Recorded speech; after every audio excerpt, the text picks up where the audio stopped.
On the plane, 99 out of 100 passengers are criminals, and the remaining one is an extreme violent offender. Due to his extremely high danger level, he must wear a full set of security gear, and throughout the entire flight, 3 guards must keep watch at all times to ensure that nothing goes wrong during the journey. However, even with this full armor, Nick remains completely calm. While the guards are sleeping at night, he suddenly bites down on his tooth and breaks it, then spits it out. Inside the tooth was a thin wire. With the wire, it's a breeze for him to pry open the handcuffs with one hand.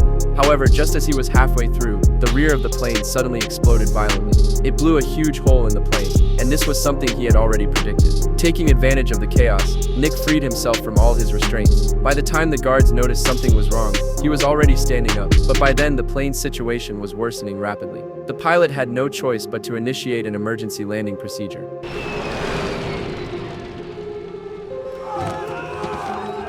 However, Nick walked as calmly as if he were strolling in space, and calmly approached the cockpit. In the end, the plane couldn't hold on any longer, and crash-landed in the snow.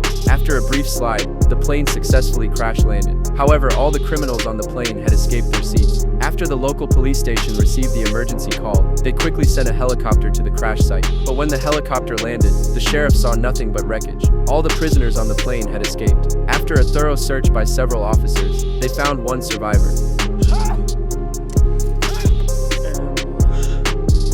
The criminals hidden in the shadows revealed themselves one by one. The scene immediately descended into chaos. The sheriff was ambushed and knocked to the ground. Just as he was about to lose consciousness, a toy gun next to him was suddenly picked up. The sheriff narrowly avoided disaster. Then 2 people, with an injured guard, boarded the helicopter. They quickly evacuated the scene. After reaching a safe area, the sheriff learned from the injured guard's mouth that this transport was a secret mission. Because their plane was carrying a high-level prisoner, there wasn't even a record of him in the files. It's likely that this plane crash was orchestrated by him, so the top priority now is to capture him. Soon the police received a distress signal, and the location was near the crash site. But when they captured the prisoner, they were shocked to find that this man was not Nick at all. Everyone was confused. Where was the real Nick? Back at headquarters, the commander carefully went through the plane's records. To his surprise, one of the guards transporting the prisoners looked exactly like a dead criminal. She went up to inspect his body and discovered that there were no handcuff marks on his wrists. This meant that this guy was never a prisoner. He was actually a guard named Granger.